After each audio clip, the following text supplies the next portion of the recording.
So guys, I welcome you all into this Dell Boomi session. We couldn't have session for last 2 days. Sorry about that. Was stuck in some of the issues. So we'll continue from where we left, right? So in the last session, we talked about extensively about return document shape. Yes, we talked about how to split a single document into two different documents and make them process as a bunch. Yes, which shape helps us to do that? Return documents. Return document shape, and that return document shape is typically put into a subprocess where we have a branch shape and different branches of the branch shape are attached to the return document shape, so that return document shape waits for all the branches to execute, collates all the documents and returns it back to the main process, right? Apart from this, I think we talked about how to Zip the file. zip the documents or zip the files, right? We see how to name the files which are being zipped, how to name the file, how to name the zip file. So we saw two things, right? How to name the zipped file and how to name the files which are inside zip, right? So we saw that.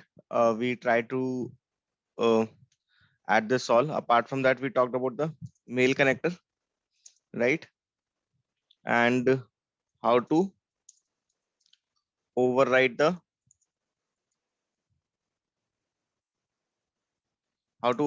properties using mail, using which shape, using Set property shape. set property shape, right? We saw how to send attachment via email. Yeah, this is an important use case, right? When you are appearing for an interview also, this example can be told, can be explained. This is definitely very close to anything you will do in real time. The only difference might be right now we have lesser number of fields in the file. In real time, the number of fields might increase, but yeah, overall it will be same, very much similar. So we did all these things. Now let's take it one step ahead. I think we completed this example. Uh, so if you see over here now, uh, I think we have covered 70% of the shapes from both the categories for sure, right? There are a few more shapes which we need to talk about, which we have not covered. So first we'll talk about the business rule shape. Okay, an important shape to know about. So you can say business rule shape. This is kind of an advanced version of decision shape. Okay, so the challenge with the decision shape is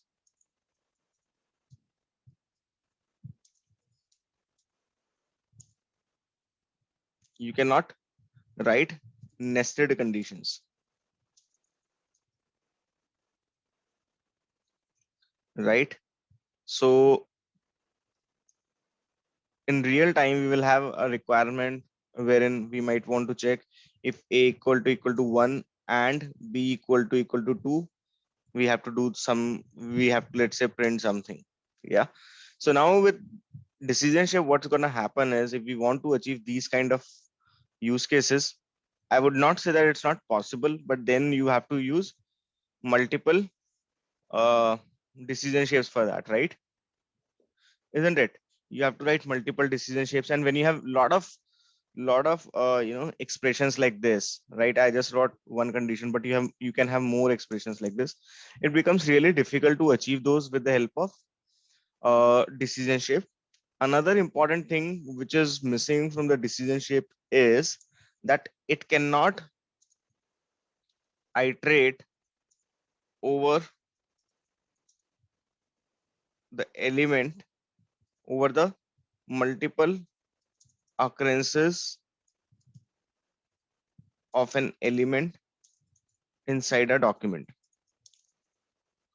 I am not sure how many of you understand this, but this is an important point. We discussed this multiple times. So whenever we have a document, right, where we have multiple occurrences of an element, right? So what is the tendency of a decision shape or a route shape? It checks the first occurrence of the element and accordingly it decides the flow of execution, right? But business rule shape is an exception wherein it can iterate over such reoccurring elements and can decide the flow of execution. Uh, Okay, it has two branches. What are accepted or rejected? Okay, it will have two branches, accepted or rejected. So let's say you have a document, right, where you have 10 persons data, and out of those 10 persons data, if one of the person data is also violating the condition which you have defined in the business rule shape, then the whole document goes to rejected branch. If all the conditions are evaluated to true,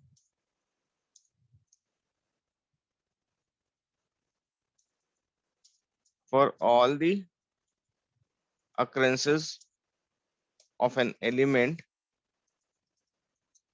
then the whole document goes to which branch? Accepted. Goes to accepted branch. Next important thing, within a business rule shape,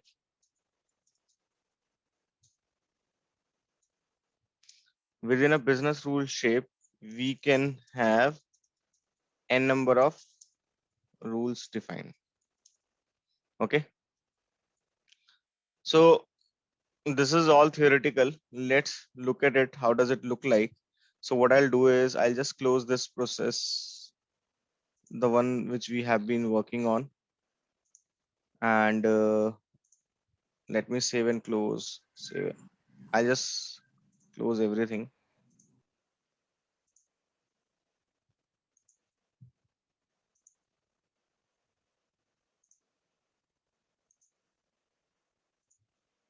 Okay, so now what I'll do is I'll go back to the folder we have been working on, this one.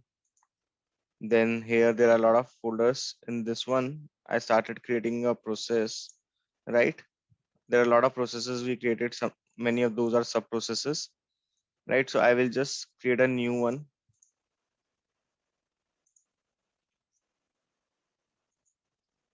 Process. Okay, I think I didn't give the proper name. Now I'll give it. Okay, so I'm just trying to explain the business rules over here. We'll start with a start shape of, let's say, no data type. Yes. All right. So last time we saw JSON format also, right? I think we have got some basic idea about JSON, right? So now what we want to do is we want to produce a document, right? Without reading it from the end system.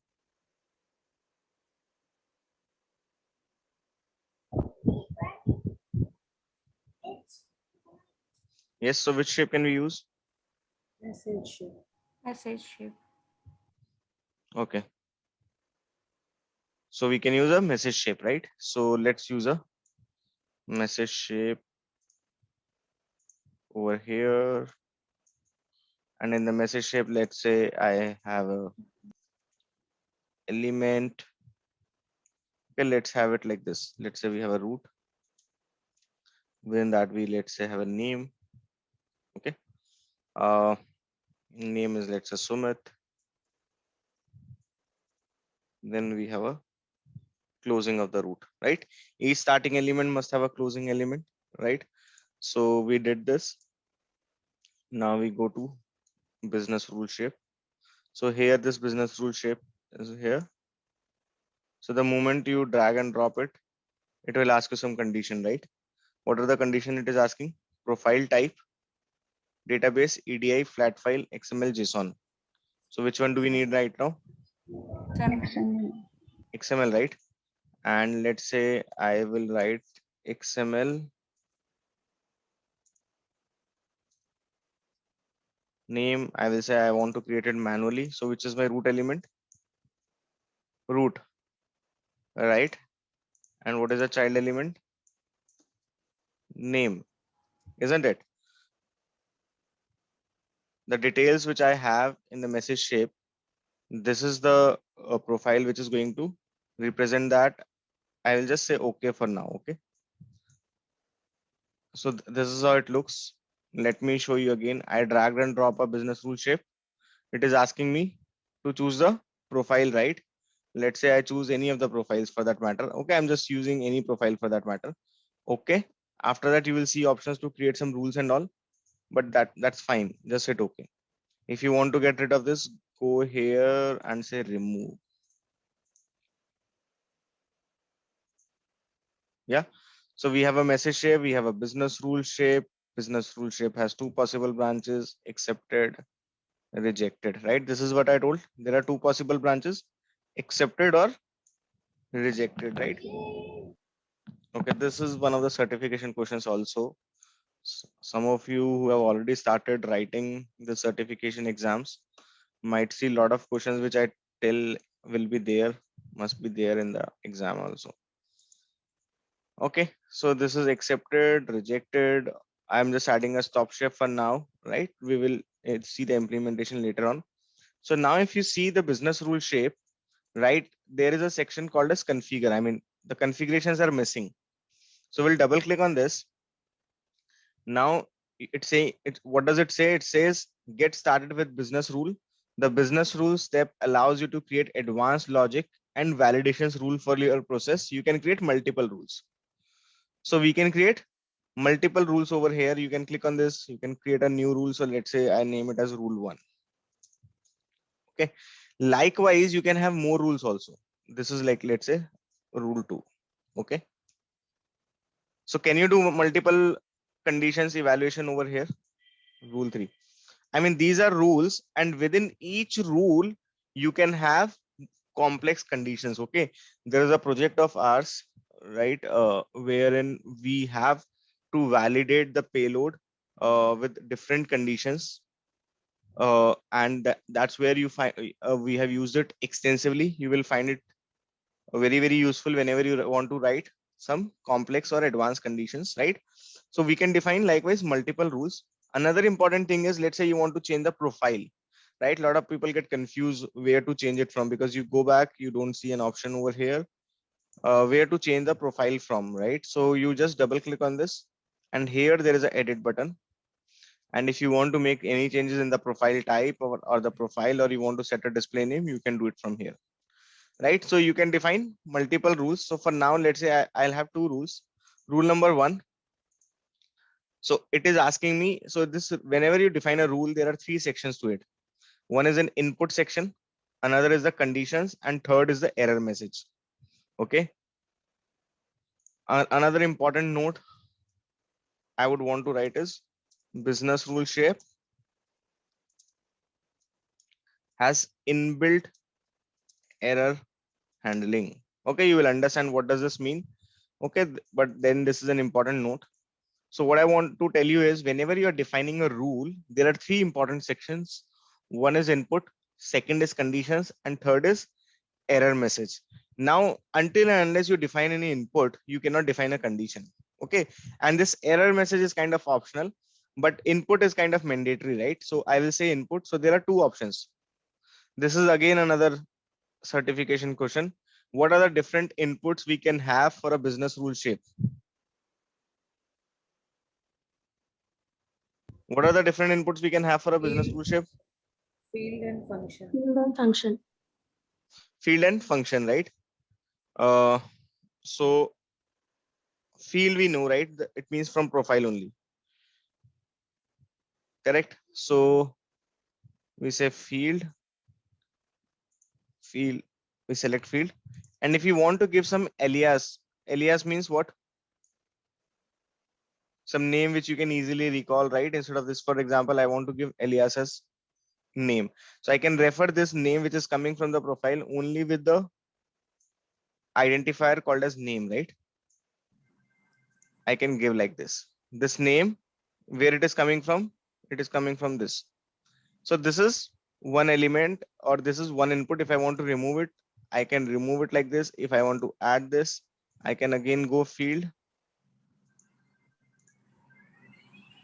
and it is not mandatory we give alias.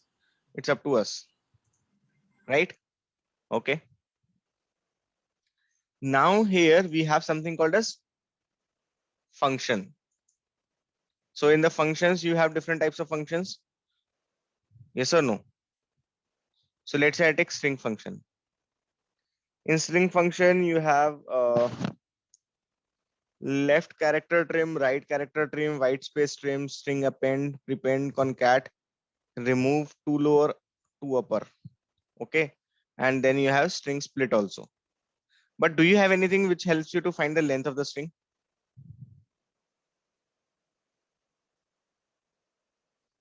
You don't have anything, right? No. So if you, let's say you have to find the length of the string, how do you do it?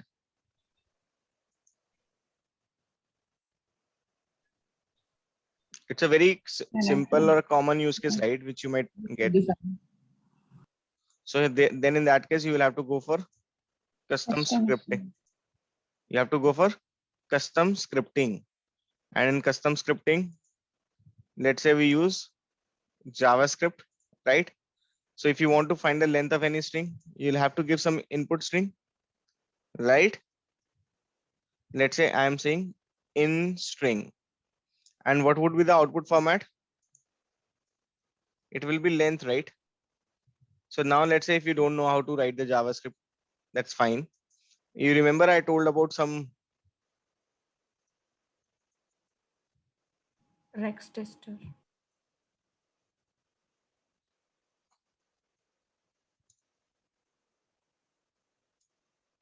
I told about this Rex texter few days back. And I told here you can execute any of your scripts. It is not mandatory you guys use that. It's up to you. Now this is my script. Before I write anything over here, it's better I would want to execute it over here. I'll open up one more tab. I'll just type JavaScript to find. I'm telling you how should be your approach, right? JavaScript to find length of the string. So you have a lot of stuff, right? So let's say I go to this one, W3 schools. It is telling me you use str.length. In str, you should have the string, and it will return you the length, right? You have options to test it from here. These are not so user friendly. I find this as very, very user friendly. So how can we test it out? Where name is equal to Sumit. Yes, where name is equal to Sumit. Then what we can do? We can straight away go and try to print it. How to print it? So you can see the format here also, it is there, and even it was there. So for printing anything, let me do one thing. I think it's only direct print only. Print, what should we do?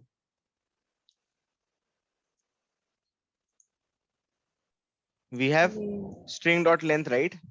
So can we write name dot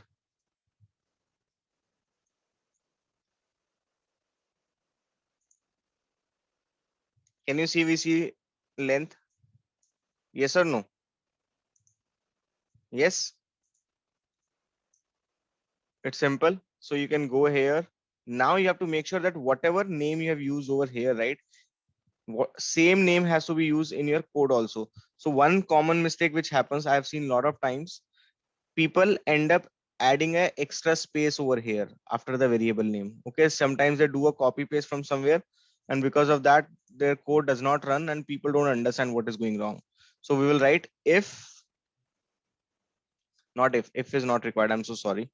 Where length is equal to what? In string dot, can we write like this? What was the function we use? String dot length, right? Isn't it? And you have to understand this in string, whatever I'm writing over here, this should match because this is the variable in which you are taking the value, right? So this has to definitely match. And similarly for output, this variable, the one which you're writing over here, and the one which is actually defined as an output parameter must match. Any questions?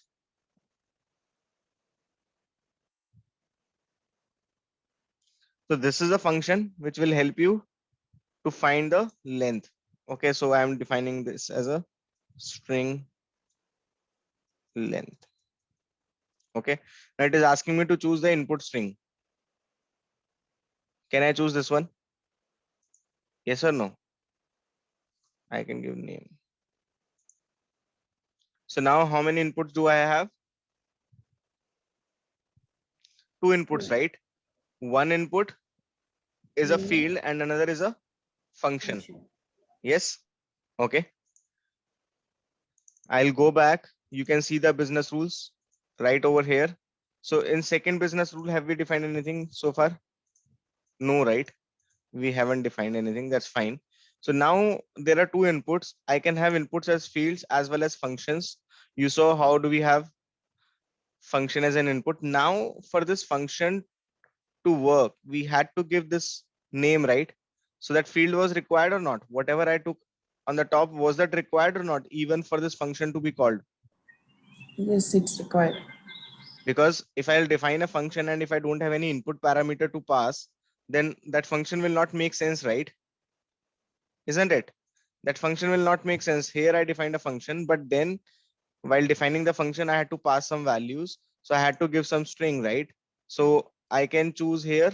Why do I only get option to choose this? Because I already added this, right? So let's say I remove it. I go back here and let okay. It's still reflecting over here. And probably the reason it is reflecting over here is because for this profile type, right? Here, I think the profile type has been chosen as this one, and that's why you get that as an option. But that's fine. We will add the field also, and that field was name, and I'll give alias as name. Okay, save again, come back. Okay, so my condition is now here we have to define the condition. So I'm saying add a condition, and the condition is the name. So you have the parameters, whatever you define in the input, you can select over here. The name should not be equal to what? Let's say it should not be equal to static, and in static you're writing empty. That's all. Name should not be empty, and you want to define one more condition. What is that condition? The length should be less than equal to, let's say, again some static 20. Yes, name is not equal to empty and the length should be less than equal to 20. Yes, this is first rule. For now, I'll delete rule number 2. There is only one rule. And in that one rule, do we have a condition where we are doing two checks, isn't it? The name is not equal to null and the string length is has to be less than equal to 20. If these both condition get satisfied, then the control will go to which branch? Accepted.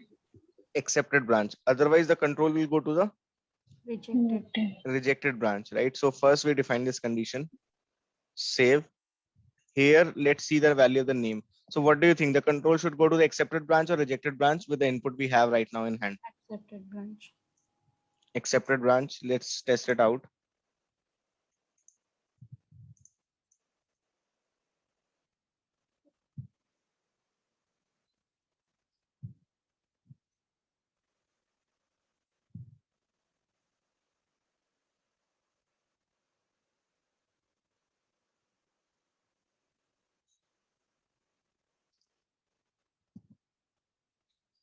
Okay, so now it's going to the accepted. It's fine. Let's see the, so when you go to the accepted, you will see the same input document which was given to the business rule shape. Yes. So it is satisfying the condition. Now we'll go back here. Next thing. So what I'll do is I'll make it as Sumit Agarwal, and this name maybe. Now, does it cross the 20 characters? Yes. So I save. Now, what do you think? Where should it go? Rejected. No, not if it is or if Sumit, have you given them their And condition and or? I have given and. So it will go to rejected. So it is going to the rejected branch. But in the rejected branch, you see you are again getting to see the document, the same document which was given as an input. But do you see the reason of rejection? No. You don't see the reason of rejection, right? Now, in real time, you might want to know the reason of rejection, because you might define, right now we have defined only one condition, right? But in real time, we may have, let's say, 20 conditions, 30 conditions. So we would want to know which condition got failed, right? So what we can do over here is in rejected branch, let's say I use notify shape. Notify shape can be used as a logger. Yes. Yes. Okay. Nice. I would say the reason for rejection is some placeholder I'm creating, and from where I'll get this placeholder value, I'll go to plus, I'll go to plus, I'll go to, there are a lot of properties. So there is a property called as a document property, and under document property, there is a section called as connectors, trading partner, and there is one metadata. Metadata. Under metadata, you go to base, and in base, you have something called as business rules result message. This is a very, very important note. If you want to know the reason for rejection, you have to go get it from a property, business rules result message. Did we populate the rejection reason in this property? Did we create this property? No, we did not populate it. It is automatically populated by business rule shape. And that is why I mentioned that business rule shape has inbuilt error handling. If something fails in the business rule shape, if any of the condition fails, it implicitly populates an error message in the property called as business rules result message.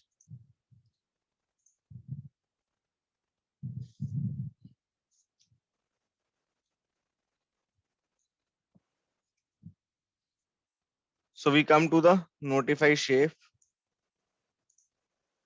So here, can you see reason for rejection? Anything? But one thing is very clear, which business rules has failed? Rule 1.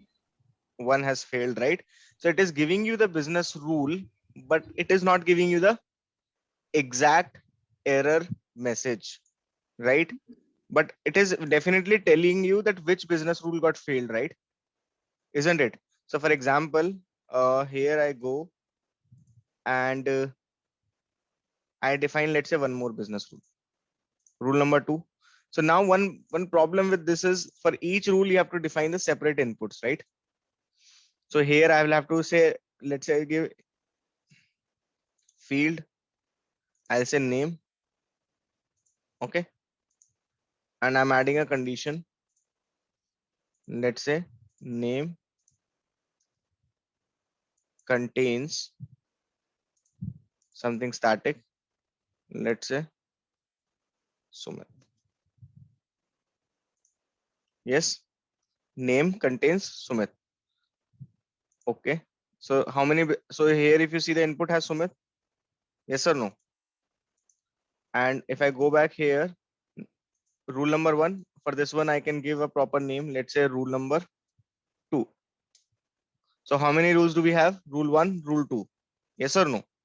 So now whatever input comes in, it will evaluate all the rules.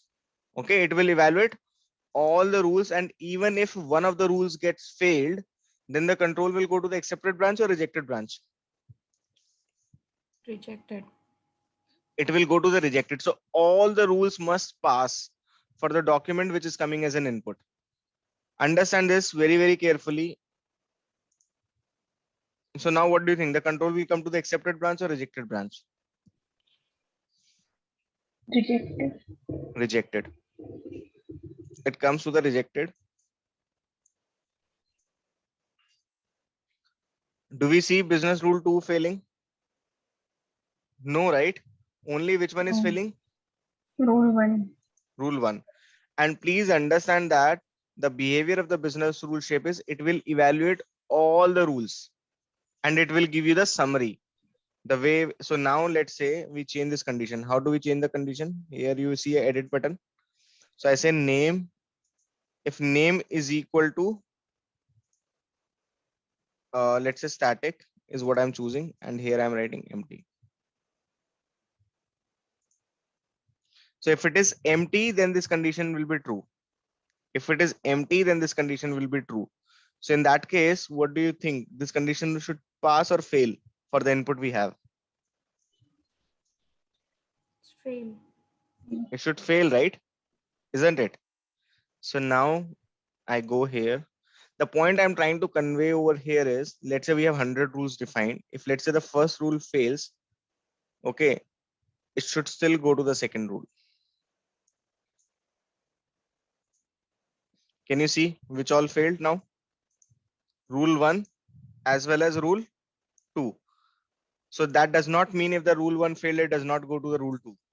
It will go to all the rules, it will execute those, and it will summarize you like this. Now we get to see here the business rule failed, which one, right? If you want to give more user-friendly messages, right, you can go over here, go to rule 1, and here you can write the message. What you can write? Rule 1 has failed because either the name, and you can insert the value. How can you insert the value? Using like this. Okay, not, you need not to write like this. It will automatically take it. Because either the name was empty or the length. How can you print the length? Was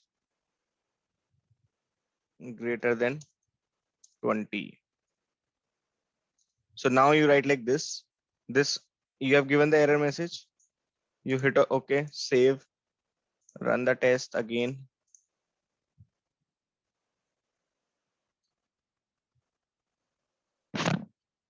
Come to this one. Scroll down. Can you see reason for rejection? Rule 1 has failed because either the name, can you see the name getting printed? Was empty, or the length. Can you see the length also? Was greater than 20. So now it looks like more meaningful, more user-friendly message. Yes. So what I'm trying to say is you have a provision to define your error messages over here. So you can go to rule 1 back. You can define your own error messages over there, right? These can be some dynamic messages also. When I say dynamic means some part will be static, but those values you can pull it dynamically, right? There is rule 2. Now I'll get rid of rule 2 for now. Yeah, I'll get rid of rule 2, save, go back.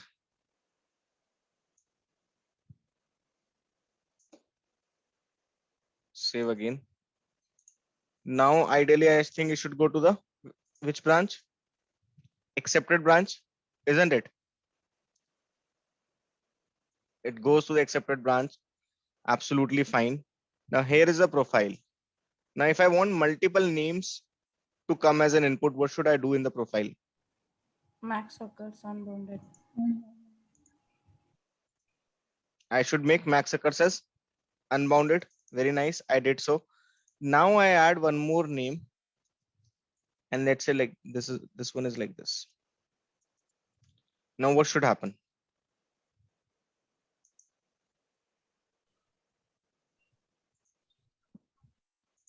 How many elements do we have with the same name? 2, right? If it was a decision shape, what would be the behavior of a decision shape? It will evaluate only one condition. It will Only first occurrence. The First first one occurrence. will execute First on occurrence one. only. it will evaluate only first occurrence, right? Which is absolutely correct, right? But let's see the behavior of the business rule shape.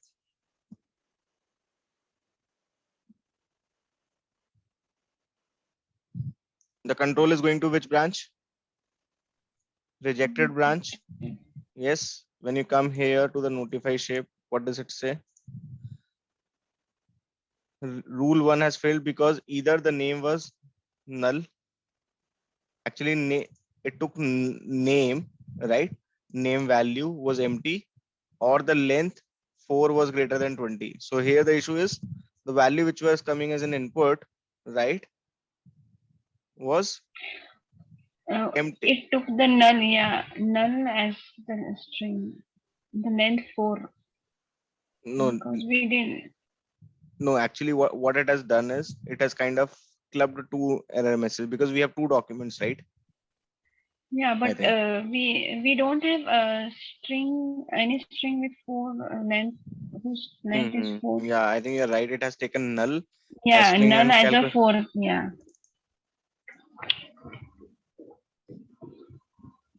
I don't know why it is doing like that.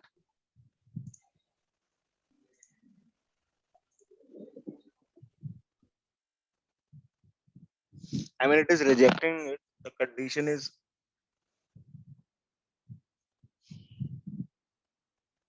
it should not be equal to empty. And let us check it one more time. Yeah, you're right. I think it is checking the.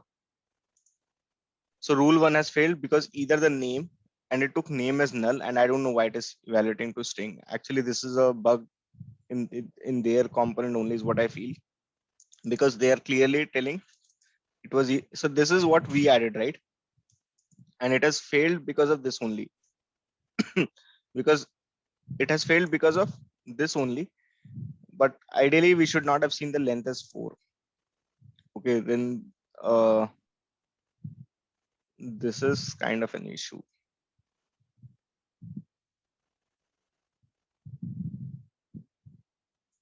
That's fine, we'll see to it, because this length 4 actually is being written by our function, the one which we wrote, isn't it?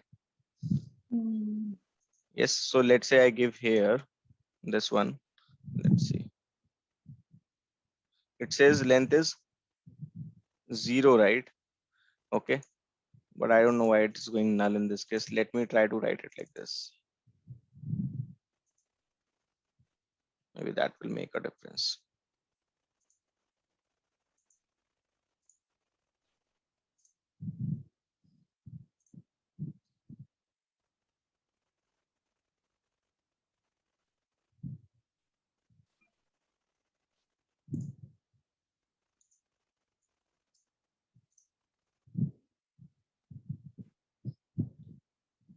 It's still showing this one. That's fine. We'll look into this. Okay. Actually, that 4 length is being returned by our function only. Okay. Because we are giving name as an input. Uh, Ideally, it should not have given us 4 because it was null, right? Maybe we can add a condition in our function, right? If this is so if it is empty or null, so what we can write, we can go here, not this one, sorry. Okay, let me go to the business rule shape. Here, this is the function, right, for which we are giving as an input. Yes, length is equal to in-string dot length. And in-string, what should be going? Maybe it is coming as null, right? I don't think it should have come as a string, but I don't think this is fine. But let me try to write like this: if in-string is equal to null, or in-string equal to, let me try if it works, is equal to empty, then what should be the length? Length should be 0, right?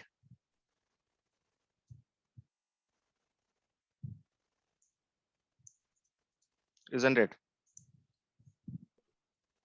And I don't need to define it multiple times. What I can do is, in fact, I can come over here. I can define it over here like this. And then I can keep it like this. This one like this. Initially, I'm initializing length to 0. If it is equal to null or empty, length, again, even we can ignore this. We can write one condition also, but that's fine. Let me try to save. Okay. Because that null value is going as a string to that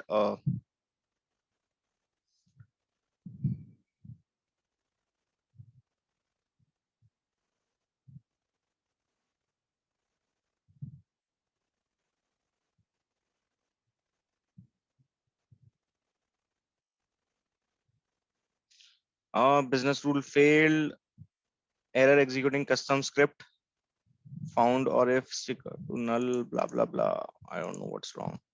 Let me check it out, guys. We go here. Yeah, it's showing issue in that script only.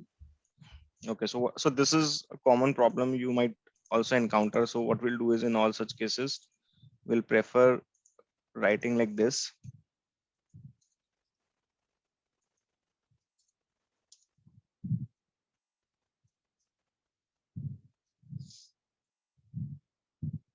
So now it is saying there is a problem. Okay, so I think here for or probably this is used. Is it working now? So we can print what we need to print. The length, right?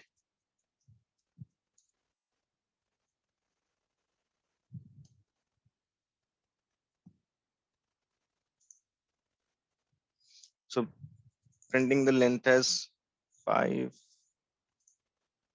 0, 0. So I think the operator was an issue.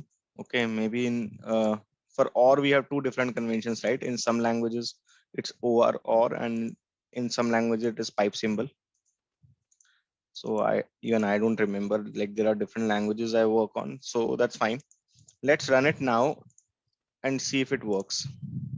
Yep. So you'll realize, right, why that compiler is helpful, right? Because it helps in debugging the issue really fast, right? So it's going to the rejected branch, which is fine. Now let's go back. It's still saying 4, right? And why it is saying 4? Because the issue is actually it is not considering it as a length null. It is considering it as a string. So I'll add one more condition to get it going.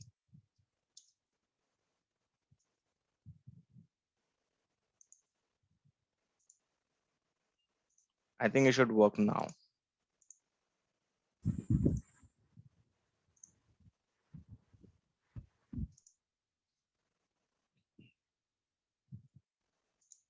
I'll go here. We'll come back over here. What the fuck is happening? I need to see, guys. I don't know why this length is coming as 4 again and again. I really don't understand why it would come as 4.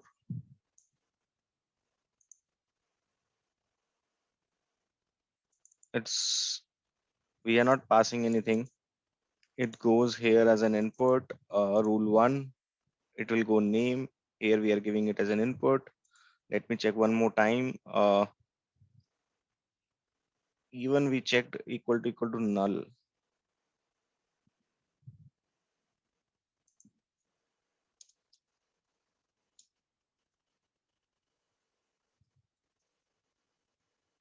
I don't know if it is capital null. I don't know.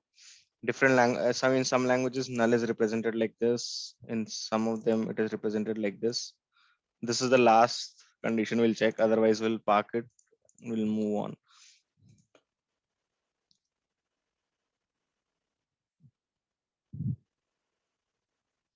Okay, let's come back here. Let's see the condition. Okay, it is still saying 4. Maybe I'm missing something which is important because it is clearly saying it is null right over here. But I think it is somewhere getting typecasted. I don't know. Maybe the data type is character. How it is getting typecasted, I'm not sure. But that's fine. let's come back to the point. The point is we'll find some way. There are a lot of ways we can figure it out, but here it was clearly saying, the length is 0, right? When we try to pass null, it is saying length is clearly 0. So there is some issue happening over here, right? We'll figure it out. So right now there were two inputs which were going to this particular business rules. One was name Sumit Agarwal and another name is kind of an empty element, right? It goes to the business rules. So rule number 1 will get executed for both the entries. For the first entry, it is not equal to empty and it is less than equal to 20, right? So the rule was valid for the first entry, but for the second entry, rule became invalid. So what we have written, run 1 has failed because the name 1, right, was empty or length 2. So here name, when I say 1, the name is coming as null, which is fine. But length 2, how is length calculated? Length is an output of what? If you see, it's string length. And here in the length, we give one input, right, in string, right, where that in string is getting mapped from. It is getting mapped from this root name. I think uh, here there is some issue, which is fine, right? We'll look into it, because of which it is getting returned as 4, but ideally that should not be 4, that should be 0. Okay, we will see why it is not. Even you guys can try. I will also take a look at it, why it is coming as 4 and not 0, because that nu double l is somehow going as a string, and that's why it is continuously getting returned as uh this one, right? Not sure, because we tried adding null, empty, null as a string, nu double l, still it is not going. Instead of going to if, it is continuously going to else. Okay, but that's fine. So I'll try one more thing. Okay, I'll just try this. Okay.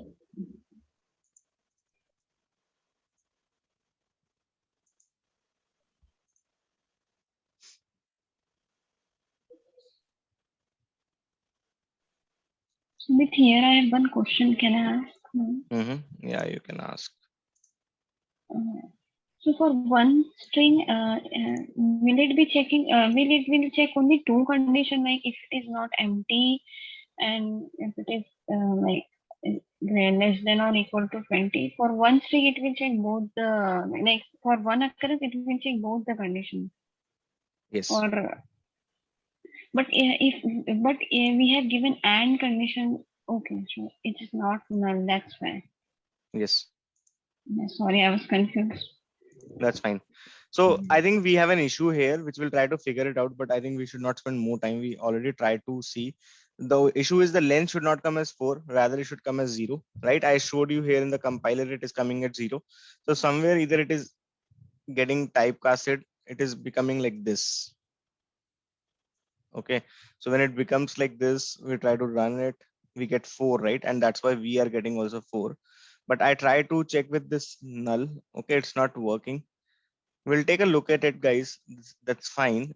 Okay, but the important point which you have to understand is that we had two occurrences and it is evaluating the condition for both the occurrences, and accordingly it is deciding whether the condition control should go to the accepted branch or rejected branch, right? Even if one of the occurrence is failing, then the whole document is sent to the rejected branch, right? So if you have any such requirement wherein you want to check all the occurrences, right? So in that case, you will use a business rule shape, right? And in case you do not want everything to go to the rejected branch, but still you have a nested conditions to write. So how can you achieve in that case?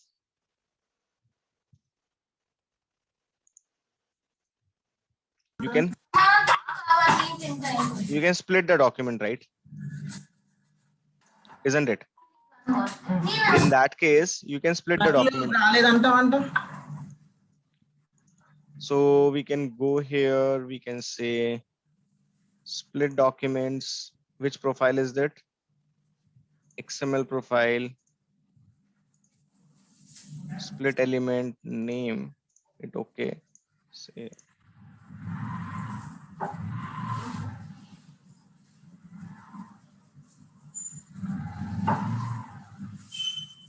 So you see accepted and rejected both getting executed.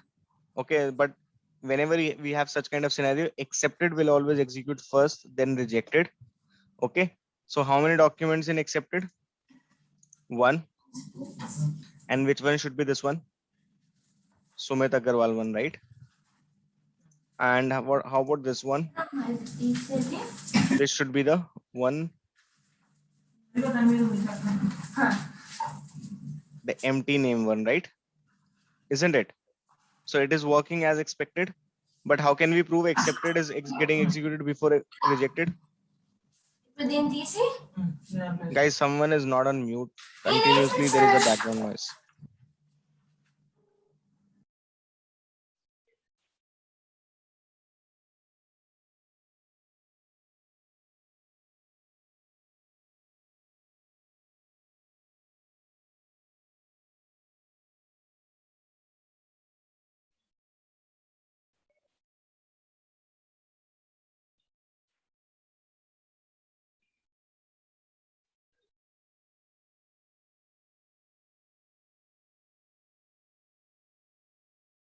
Excuse me, Sumit, you are mute. Yeah, I'm sorry. I don't know when I went on mute. Maybe instead of muting that person, I muted myself. Okay, I'll repeat. What I was saying is these accepted and rejected, if any scenario comes in where we have multiple documents, some of the document qualifies for accepted, few documents qualify for rejected. Even in those cases, accepted always executes before rejected, right? Accepted branch executes before rejected branch, right? And how do we prove that? We had a stop shape over here. We uncheck this flag, right? And when we uncheck the flag, the control is not going to the rejected branch, isn't it? Any questions on this, guys?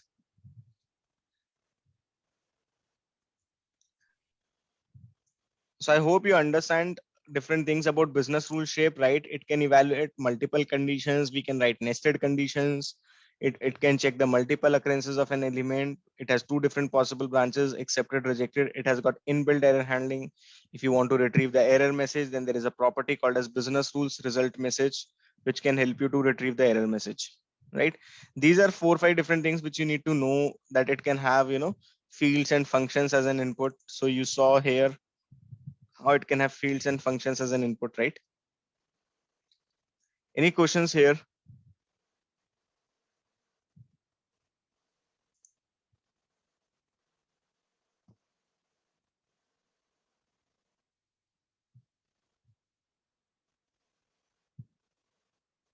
Okay, if we are good, let's move on, right? So I think these are the few things which you need to know about the business rules result message, nothing more than that. I mean, once you start working in real time, maybe you can explore further. So now one more shape which I quickly want to cover is the cleansed shape. Yeah, cleansed shape. Some people call it as cleans, some people call it as cleanse. Okay, so cleansed shape is used for validating the data against the schema. And what is schema in Boomi? What is schema in Boomi called as? Profile. Profile. Yeah. So clean shape is used for validating the data against the schema. So in profile, we can define certain validation rules such as length of the string. Okay. So in different profiles, we have different rules possible. So one of the common rule is we can define the validation rules such as length of the string, and using this shape we can validate the rules which are defined in schema. So you can only validate the rules which are defined in the schema. So there are two types of validation. One is like the data validation. What is the meaning of the data validation? If the length is, let's say you want to check if this particular field contains some specific data. Let's say if this particular field contains Sumit, if this particular field value is let's say less than equal to 20, right? There you are checking the values, right? Whereas there are other validations which are like schema level validations, where you want to check whether this field is present or not, whether this field has a specific length or not.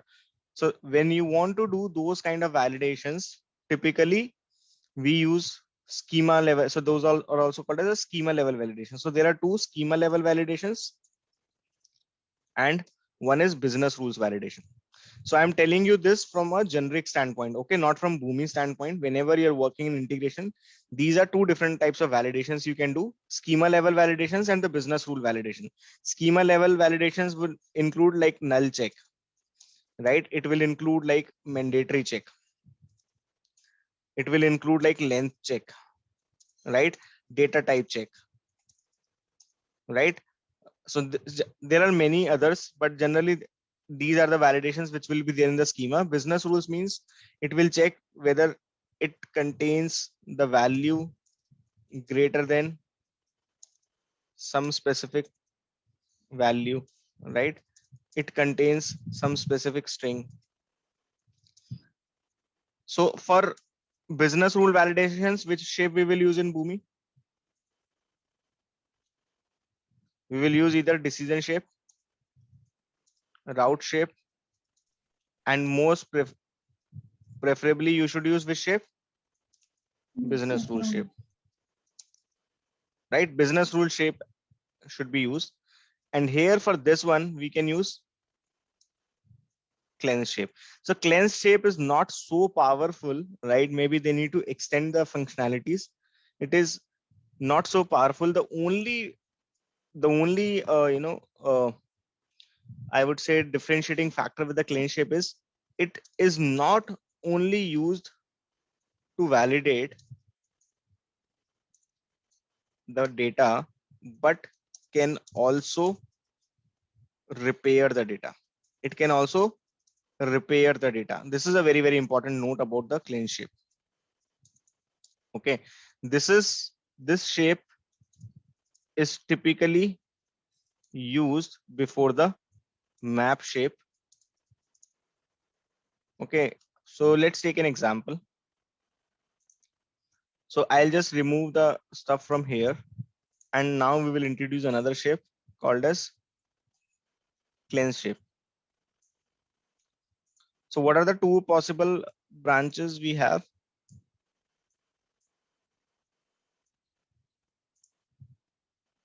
The two possible branches are clean and rejected. Okay, clean and rejected, isn't it? I think until some time back, the name of this clean branch used to be repair branch. They modified this name, but right now we see the names are clean and rejected. Now, when we go to this clean shape, we can choose XML profile. So this is the profile we have, right? If you go back to this profile, do you have some option to enable some validation? The only option you have is field size option, isn't it? Can you write like this? So let's say you write minimum length has to be, let's say 1, and maximum has to be, let's say 20. Okay, minimum is 1 and maximum is 20.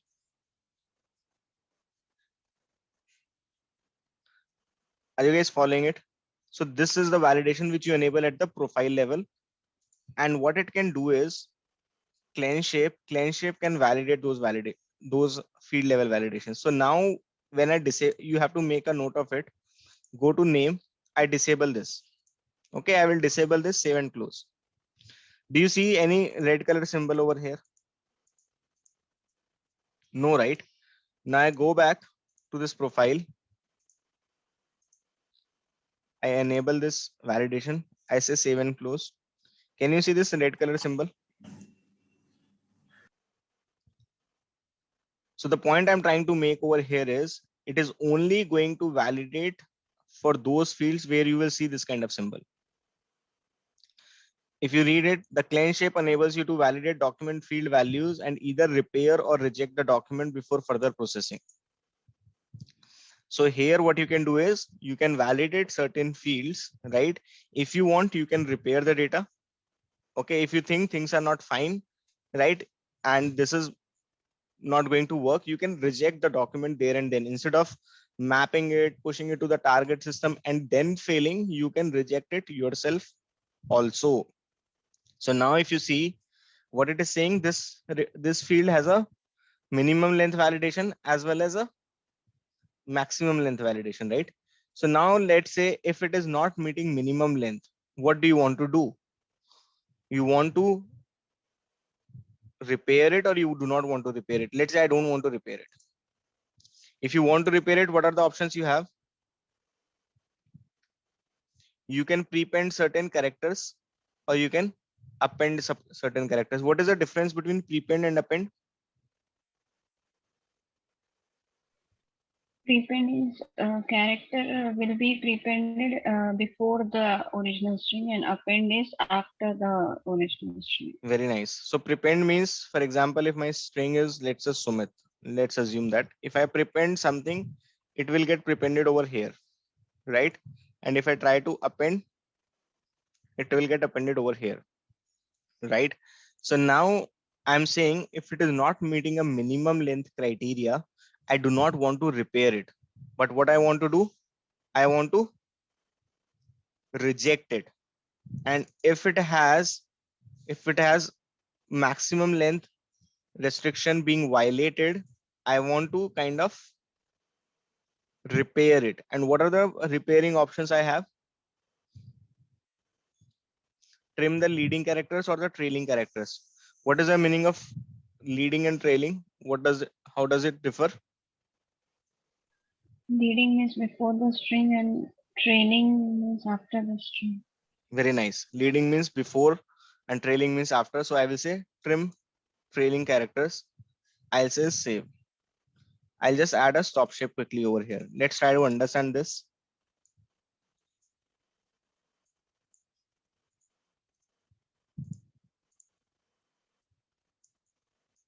So right now what I'll do, I'll pass only one string, okay, for now. And let's say this is the string. Only one string first of all. So what do you think where the control should go?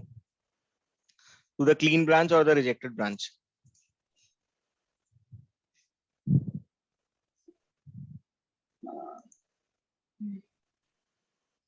Let's check the rules again. If it is a minimum validation is not matching, right? Minimum length validation is not matching. We are saying reject the document. If it is matching the minimum length validation, but it is not matching the maximum length, then we are asking to trim, right? So in this case, which criteria will fail? Reject. It will reject the document. It should reject the document is what I also feel. Let's check it out.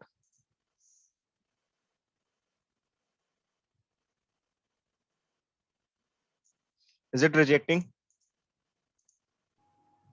So what do you get to see over here in the reject?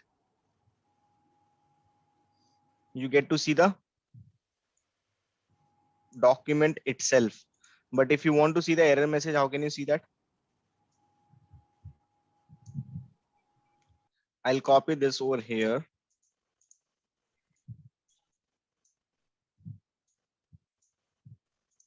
What do we need to modify? This document property, right? So instead of document property, which we used earlier, there is another property called as cleanse result message. Which one is that? Cleanse result message. I will save. I will run it one more time.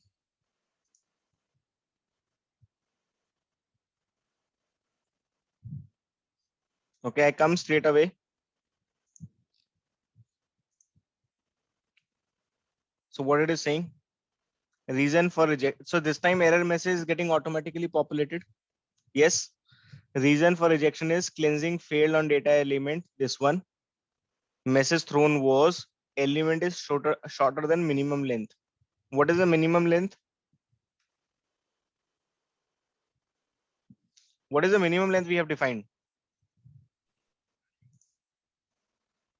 If you go back to the profile, we defined some minimum length, right? That is 1, and it is not meeting that criteria because the length was 0, right?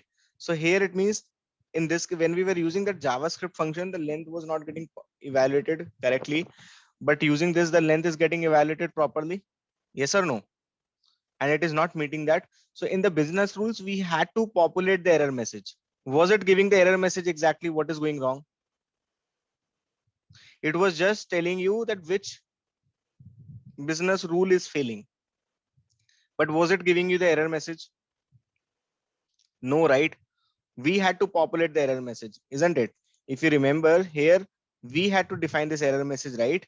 It was just telling you that which business rule is failing. But here, is it giving you the error message also implicitly? Yes or no? Now, if you go here and let's say you change name to Sumit, what should be the behavior, guys?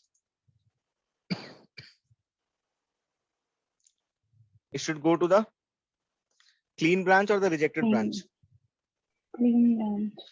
It is greater than 1 and less than 20, right? So it should go to the clean, no doubt about that. It is fine. It is working absolutely fine. Okay, perfect. Now we go back here. Okay. So I increase the length. The length is greater than 20. So what should happen? Should it go to the clean or rejected?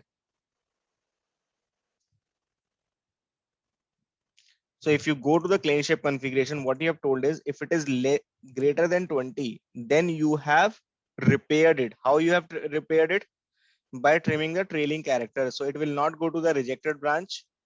Okay. Or it will go to the clean branch only. But when it goes to the clean branch, your data will get modified. How will it get modified? It will, Trim the training characters. yes, it will trim the trailing characters.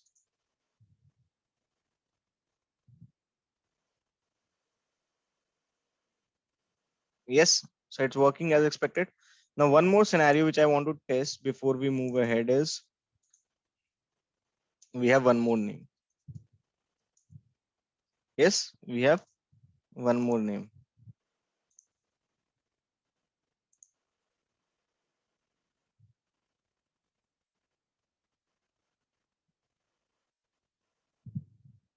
Now it is going to which branch? Rejected, right? What is the reason? Element length is shorter than minimum required length. So now once we go back here, what was the data we have in message? This one, right? So is it iterating over all the occurrences? Yes or no? Is it iterating over all the occurrences or not? We have two names. First name should have gone to which one? First name was right, right? There was no reason of failure over here, but there is one more element name, right? And that name is not meeting the criteria, right? So let's say I write name and this one I write Sumit, only Sumit. Let's run it.